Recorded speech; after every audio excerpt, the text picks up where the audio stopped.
Let's see if we can talk about art and aesthetics, which is a very difficult topic because it's so broad and it goes so deep. But these are the topics that are interesting and worthwhile, so that's just how it is. Aesthetics is the theory or the field of systematized art criticism.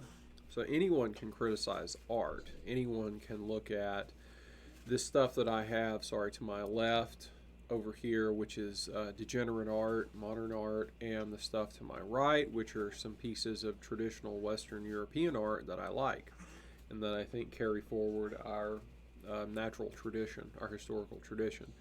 And so anyone can look at a film like El Topo or any of Alejandro Jodorowsky's films, which is to my left, and you can see that it's more or less just an attack on everything that has gone before it, and it is recycling certain themes and memes in a deconstructive way. You can look at Willem de Kooning and see that he's creating a deliberately ugly and discordant piece of art, whereas the person on the cheetah over here, the leopard, is it's an attempt to be beautiful and to draw on themes and meanings that have been in European civilization for probably 1,000 years by that point, which was 2,000 years ago. Rothko's work looks like a paper towel that an artist was cleaning their brushes on, and this Polish guy who created this work of art was drawing on themes that everybody knows what we're looking at, and so on and so forth. Again, you got the paper towel that we're cleaning the brushes on, and over here you've got metal turned into an expression of human dignity, strength, and triumph and defeat, I guess you could say, from the term a boxer.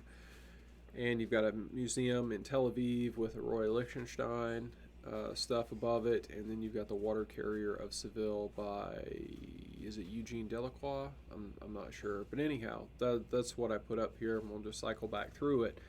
And so anyone can do art criticism, but to systematize that is much more difficult, and it's difficult in part because it's discrimination.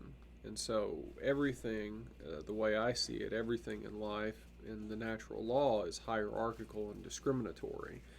God says, do this, don't do that. Within the context of the natural world, if the organism does this, they live and reproduce. If they do that, they die. They're childless. They're erased from the book of nature.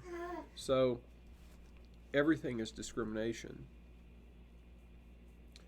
And in this case, we're talking about beauty versus ugliness, or art versus not art. But it's totally extensible into every other area. Is something just or not just? Is it truth or not truth?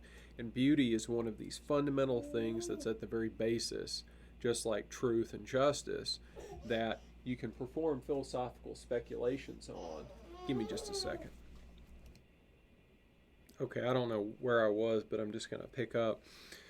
Liberalism, we could have a theory of art criticism, we could have a theory of aesthetics, but liberals cannot, and that's because they move all of these judgments out of the objective and into the subjective. And so for them, everything, the value of something is how many people believe in it or how many people buy it.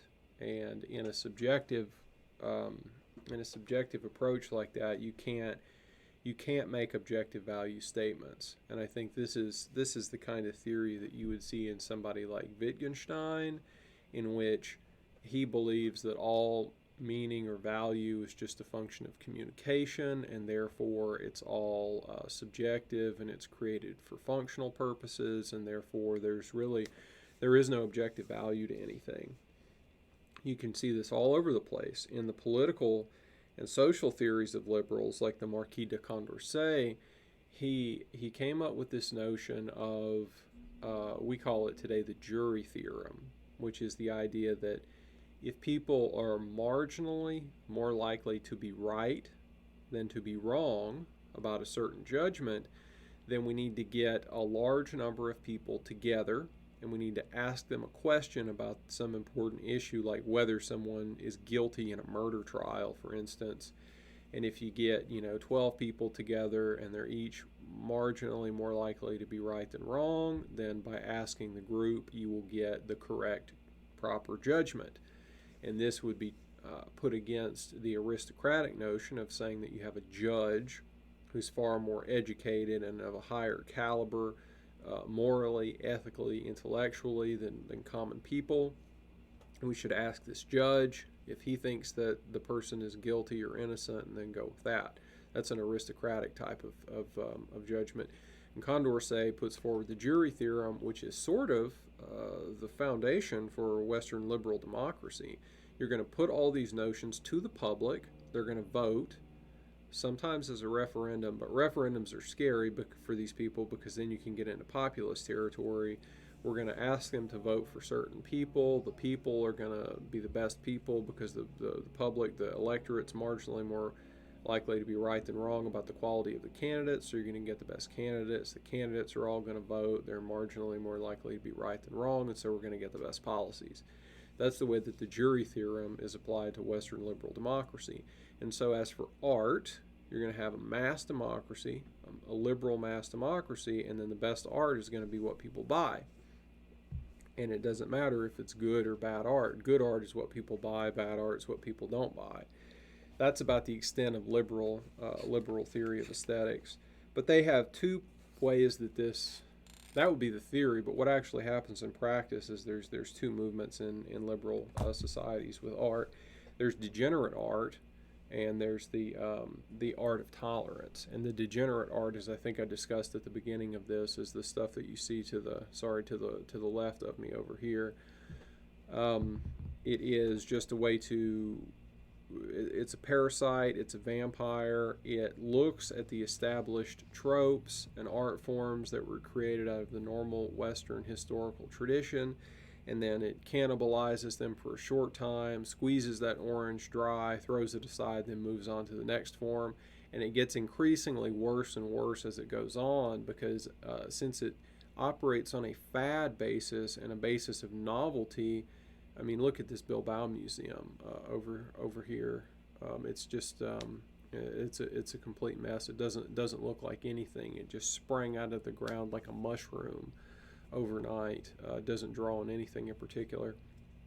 And so once you do that enough, you just become a complete nihilist, which makes pretty good sense with the El Topo that I've got there actually. Now, the other form, or the other movement in Western liberal art is, I'd say, the art of tolerance, and it's a deliberate infantilization and the attempt to try to get people not to discriminate. And so you'll have 5 children. They're like drawn cartoon style. There's like 2 whites, an Asian, a black, and then a Hispanic or an Indian from the subcontinent, something like maybe even a Native American, maybe that kind of Indian. There'll be 5 of these people, these children, and they're standing next to each other, and they're all holding hands or something. And then the information that needs to be communicated is drawn in like crayon, imitation crayon of bright primary colors. And the idea here is that we can not judge each other, not discriminate about anything except intolerance, and thereby we will achieve a good society or open society, Western liberal, blah, blah, blah. But they sort of give themselves away because you can tell through the infantilization and through the deliberate elementarism, the basic level at which this art takes its form. That's what they have to keep you at that level in order to keep tolerance up. Because as you grow and as you develop intellectually and morally and psychologically, you have to learn to discriminate between things that you like and things that you don't like, things that are good, truthful, and beautiful, and the inverse of those 3 things. And so it's no accident that Western liberal aesthetics, to the extent that there is one, the forms that it takes are always over-sexualized, overly violent and without purpose, purposeless violence, sexuality, and basically just playing on the 7 deadly sins. Just write those up. That is liberal art, because these tendencies are in all of us, and they're easily exploitable, and it keeps you at an elementary level. because of course masculinity is being able to control your vices, and femininity too, I'm sure, but I only really know about masculinity. Okay, I think I said, well, got a couple more notes here. So if we wanted to have these things pitted against each other, the historical tradition exemplified by the Terme boxer and the Rothko, on the other hand, is the alternative. One of these forms, our form, would draw on history, as opposed to abstract forms. Water Carrier of Seville and the other paper towel painting over here, it's the same thing.